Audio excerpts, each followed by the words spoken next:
Hi, good morning everyone. It's Miss Wicks and it's now time for Language Arts and Phonics.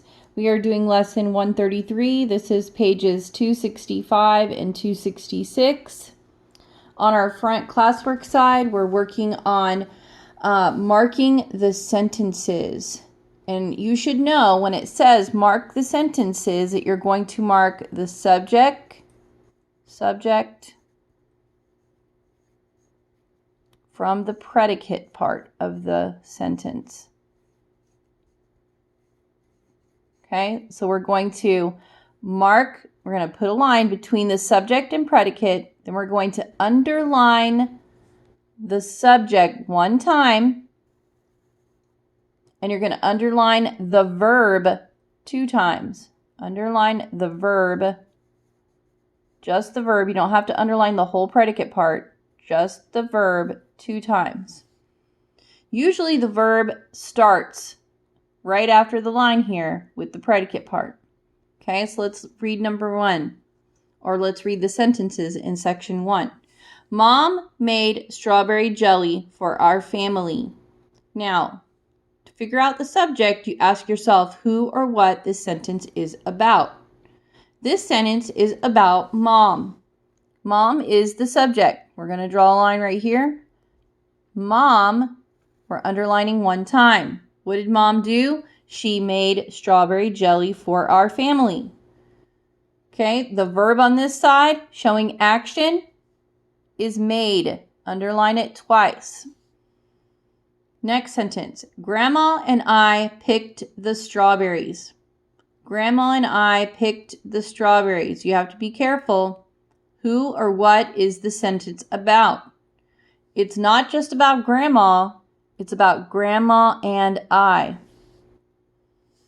We're going to mark the line here. Grandma and I. We're going to underline Grandma and I. What did Grandma and I do? They picked the berries. Picked is our verb. It is showing action. Braden and Josh washed them in cold water. Braden and Josh are our subject. That is who this sentence is about. It's about Braden, underline once, and Josh, underline once. What did they do? Where's the action? They washed. Underline twice. They washed. Next sentence. Mom cooked them in the pot. Who or what is this sentence about? It's about Mom. Mom is our subject again. Okay, what did Mom do? She cooked. Verb showing action. She cooked. Next sentence. Sweet jam and hot biscuits taste so good. Sweet jam and hot biscuits taste so good. Okay? Our subject is jam and biscuits. We're going to put our line right here between the subject and the predicate. Now, this is where you have to think about it because we've been talking about adjectives as well. Jam is the subject and biscuits is the subject. Sweet and hot only describe them. Those are our adjectives that we've been learning about. So the jam and the biscuits, they what? They taste. This is our action, right? Showing our verb.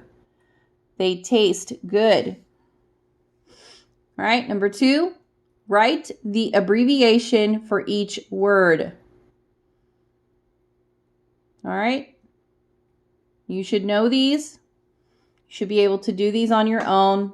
Doctor, Thursday, Monday, October, February, and Saturday.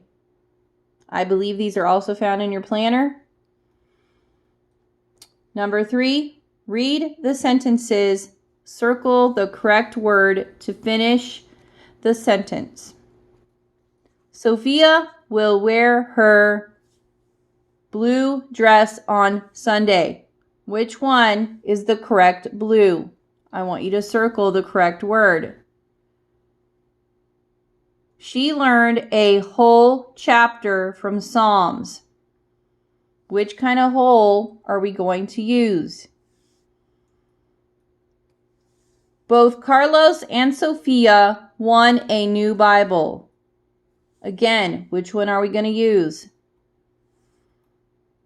Sophia will carefully write her name in the front cover. Which right will be correct? Moving on to dictation. You're going to be writing a sentence. I want you to think of awe in saw, and o in bowl, and full in beautiful. All right? The sentence you're writing is the lawnmower made an awful sound. The lawnmower made an awful sound. Lawnmower is a compound word. Remember to use capitalization and punctuation in your sentence. The lawnmower made an awful sound. All right, we are now on the back side of our page. Number 1, visitors to the Great Smoky Mountains National Park can take a hayride. Circle the word that is the opposite of the red word on each bale of hay. They want you to look at the red word, happy, and tell them which one is the opposite. Is it joyful, sorrowful, or glad? In this case, it's sorrowful. Because happy and glad and joyful pretty much mean the same thing. But the opposite, they mean two different things. I want you to finish out the rest of these haystacks, telling me what is the opposite of the red word. Number 2, Clingman's Dome is the highest point in the Smoky Mountains. The steep hike to the top is about 1/2 mile long. Look at the picture. Imagine that you are there. Make a list of the nouns that you see. Make a list of the verbs, the actions that you see or do. Make a list of the adjectives that describe the nouns you see. So we have a row here for nouns, verbs, and adjectives. I'm going to see if I can find a video on Clingman's Dome, and I will post that for you as well as an optional resource. All right, guys. That's it.